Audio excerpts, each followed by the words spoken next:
Another day, another vlog na naman tayo mga kamamshi, subscribers and viewers ko for today's vloggy. Take a break at samahan muna ninyo ako gumawa ng balikbayan ko. Wala kasi ang little helper natin ngayon mga ka-vloggy. And please continue watching until the end of this video. Ang vlog natin ay tsak makaka-relate ang mga OFWs out there. Isa kayong inspirasyon sa lahat. Mabuhay ka, kabayan!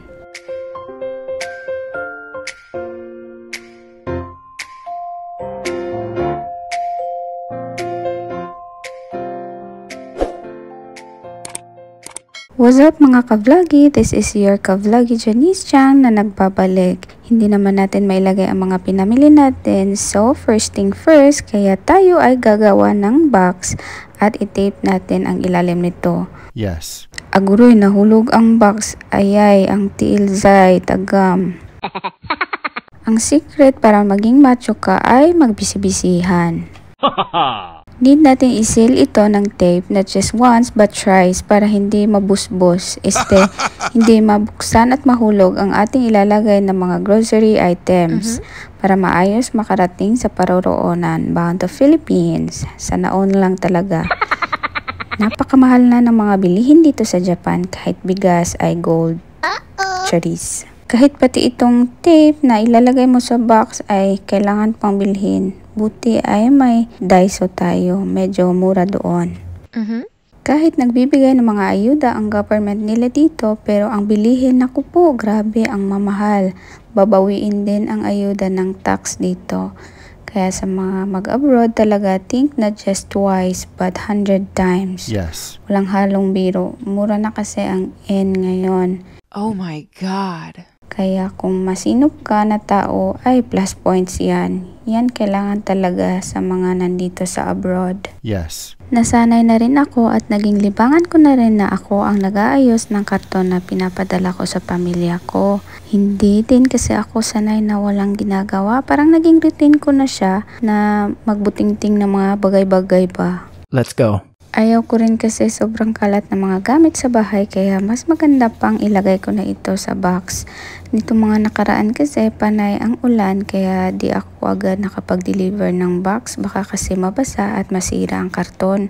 Yes. Kwento ko lang, dati nung unang nagkasahod na ako mula sa trabaho ko is nag-decide ako magbalikbayan box pero hindi pala biro. Yun bang paubos na ang sahod at ipon mo, di pa puno ang box mo. Buti na lang talaga ay may mga mababait din akong kakilala at nagbibigay din talaga sila kahit konti ng mga grocery items. Yung mga kakilala at naging ate ko na rin na ituring dito sa Japan. Fulfilling moment ay yung napuno ko at naipadala ko sa Pilipinas ang kauna-unahang box ko.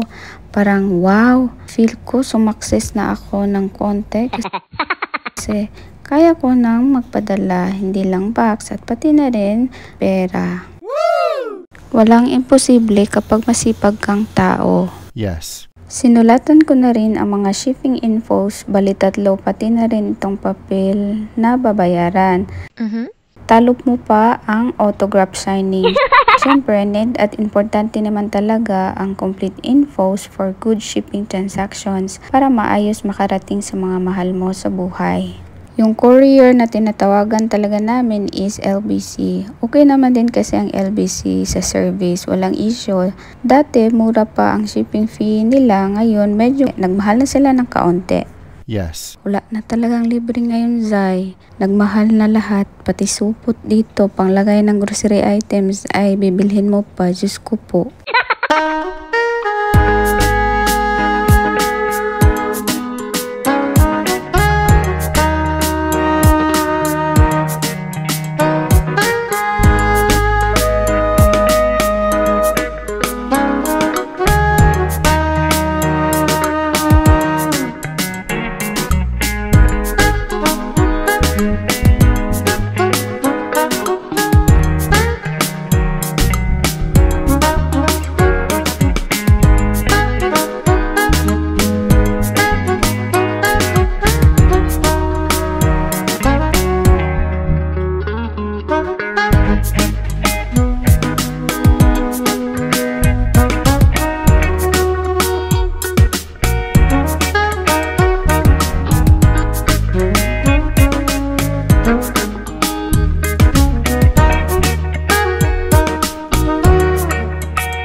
Dahil medyo ulyanin na tayo, nakalimutan ko maglagay ng tape sa loob. Let's go. Itinuro lang din sa akin to. Feel na feel ko sa loob. Dati kami ni Holly gumagawa ng box, yung anak ko.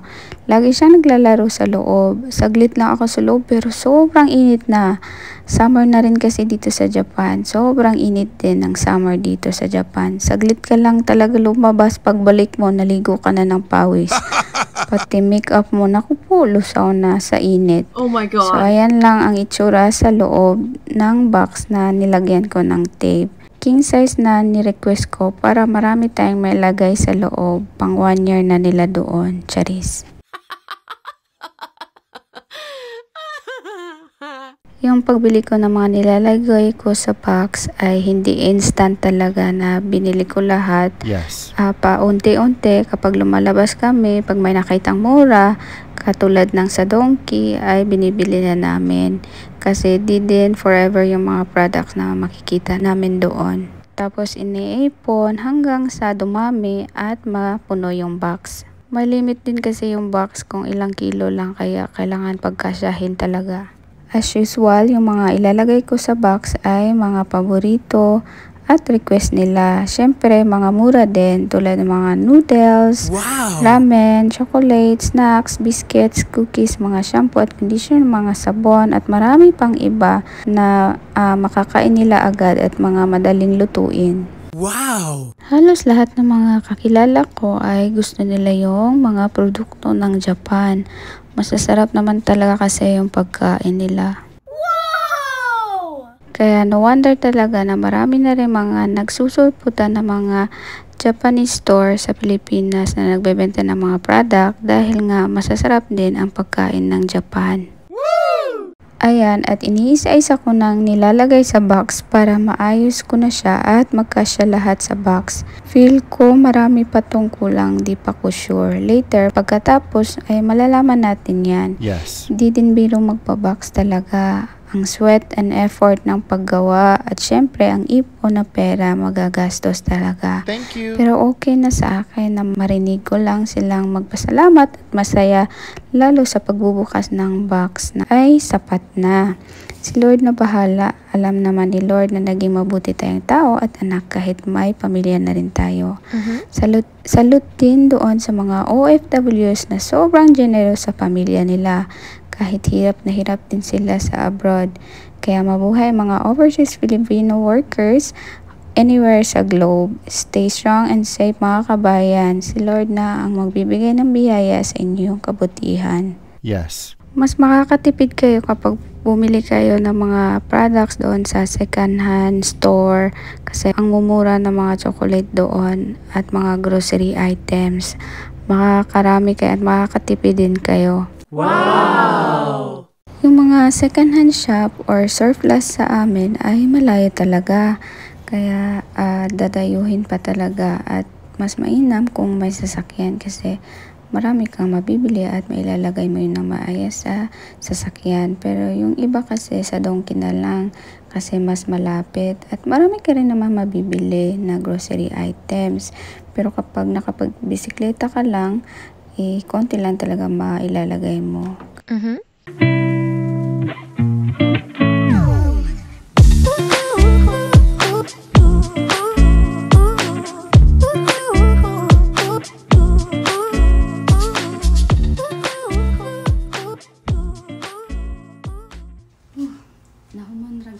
Nahuman ragyod siya. So, this is not the final kasi as you can see, marami pa siyang kulang. So, this is just a partial na mga laman ng balikbayan. So, marami pang kulang. Kailangan siya mapuno para sulit yung pagpapadala sa Pilipinas. So, thank you so much for watching. I hope na inspire kayo, nasihan kayo sa vlog natin for today's. Ilang months din ako hindi nagpa-box kasi nga na-busy talaga. At hindi din biro ang magpa-box kasi mapapagastos ka. So, laban Japan lang tayo. And then, So, yan. Ito yung mga partial na laman. So, maraming chocolates kasi nga may mga bata at mahilig sila sa chocolate. Pag may idadagdag pa ako dito, siguro tatanggalin ko na naman to, rearrange ko na naman siya. So, ayun. So, may oras pa ako mag-relax kasi magsusundo pa ako sa anak ko sa school. So, yun lang po. Sana nasihan kayo. Hope mapuno siya at maipadala ko na to sa Pilipinas. And I hope please do subscribe to my channel, Janice Chang Vlog. And salamat again sa mga sumusuporta, sa mga subscribers ko. Thank you so much and God bless you. And until next vlog, thank you. See you next time. Matane.